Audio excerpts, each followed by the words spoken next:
नमस्कार, लोकतंत्र मिररच्या टॉप 25 मध्ये आपल्या सगळ्यांचं स्वागत आहे. मी आहे आपल्यासोबत पल्लवी. तर चला एक नजर टाकूया आजच्या ठळक बातम्यांवर. फेब्रुवारीतच उन्हाळ्याचा तडाखा, कोकण विदर्भात तापमानात झपाट्याने वाढ. भोसरी भूखंड प्रकरणी खडसे दाम्पत्य कोर्टात, वॉरंट रद्द. घोडबंदर रोड कोस्टर रोड प्रकल्पाला वेग, 8 महिन्यात 50% काम पूर्ण. राज्य शिष्यवृत्ती नोंदीला कमी प्रतिसाद, मुदतवाढीची शक्यता. ठाण्यात CRZ कार्यवाहीत गोंधळ, भाजप नगरसेवकाची अधिकाऱ्यांशी बातचीत. बनावट शालार्थ आयडीद्वारे 1.25 कोटीचा अपहार, 20 जणांवर गुन्हा दाखल. भारत पाक सामन्यावर पावसाचा सावट, सुपर 8 समीकरणांवर परिणाम. राज्यात ICU बेड अपुरे, आरोग्य व्यवस्थेवर वाढता ताण. व्हॅलेंटाईन डे आज जगभर जल्लोषात साजरा. युरोपमध्ये मराठी नाटकेला जागर, 14 एकांकिकाचे सादरीकरण.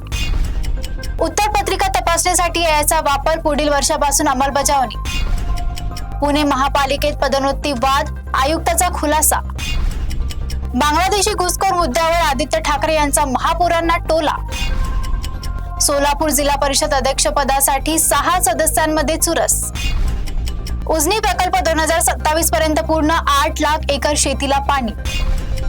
बनावट विदेशी दारू टोळी जेरबंद, बीड, लातूर, सोलापूर लिंक उघड.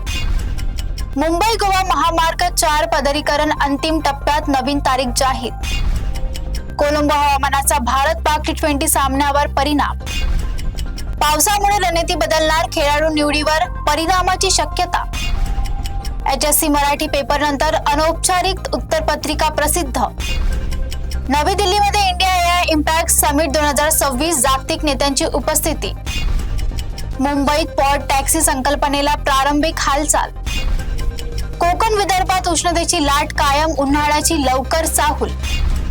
रुग्णसंख्येत वाढ, आवश्यक बेडची कमतरता प्रकर्षाने जाणवते. राज्यभर पायाभूत विकास कामांना वेग देण्याचे संकेत. सध्या इतकंच, बघत रहा लोकतंत्र मिरर.